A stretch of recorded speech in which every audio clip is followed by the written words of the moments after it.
After I was kidnapped, my family was practically relieved. The kidnappers had gotten the wrong person. My older brother, Lucas, the one they meant to snatch, had escaped. When the police rescued me, blood was seeping from almost every pore, but I didn't cry, didn't make a sound. I was diagnosed with emotional apathy, no emotions. I could no longer feel sad about anything happening around me. I felt freer than I had ever been, but later, they all regretted it. They cried, begging me to go back to my old self. When I was discharged from the hospital and returned home, the house was empty. Even the furniture had been moved out. Unable to reach anyone, I called our housekeeper Martha, only to find out they had moved. I went to the new address. My family was already seated at the dining table, ready for dinner. Seeing me walk in, everyone at the table looked a little uncomfortable. Why didn't anyone tell me you were moving? Oh, Lucas has been having nightmares lately, dreaming of being kidnapped. I thought maybe the old house wasn't good for him, so we found a new place, Mrs. Davis said, as casually as if discussing what was for dinner. You're back just in time. Sit down and eat with us. The table was laden with all of Lucas's favorite dishes. My face was covered with thick bandages, and I limped when I walked. No one seemed to notice or care. The old me would have been devastated. But now, I felt nothing. My emotions were gone. Seeing me calmly sit down, Lucas suddenly leaned over. I've been so scared these past few days. I didn't even dare to go out so I couldn't visit you. Mom and Dad were worried I'd get kidnapped too, so they stayed home with me. You don't blame me, do you?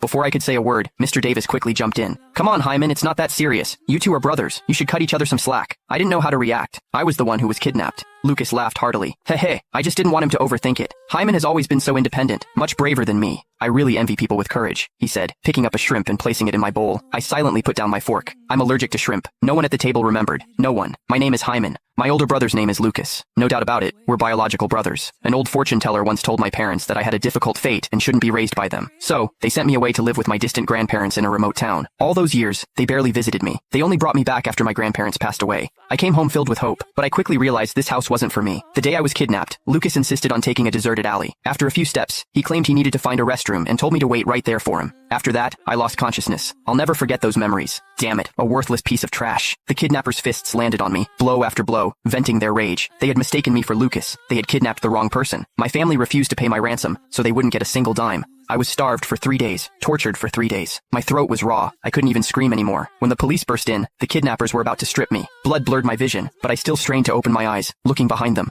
No one from my family had come. I wanted to cry, but no tears would fall. The doctor said I had post-traumatic stress disorder, manifesting as a loss of emotions, medically known as emotional apathy. The hospital room was empty. After the investigating police officers left, no one else came. At the dinner table, they treated me like I was invisible. The three of them chatted and laughed, a picture of a happy family. In the past, I would always try to join their conversations, but today, I did nothing. I'm finished. I casually grabbed a napkin from the table to wipe my hands. Which room am I staying in? Mrs. Davis paused, then collected herself. The other rooms haven't been tidied up yet. Lucas interjected. Hyman, don't blame Mom and Dad. They've been so busy with everything lately, they just can't keep up. He sounded like he was protecting our parents, but he was really hinting that I was being inconsiderate, something he'd done countless times. I simply asked, did I say I blamed them? I gently put down the napkin, my voice flat. Then I'll just pick an unoccupied room.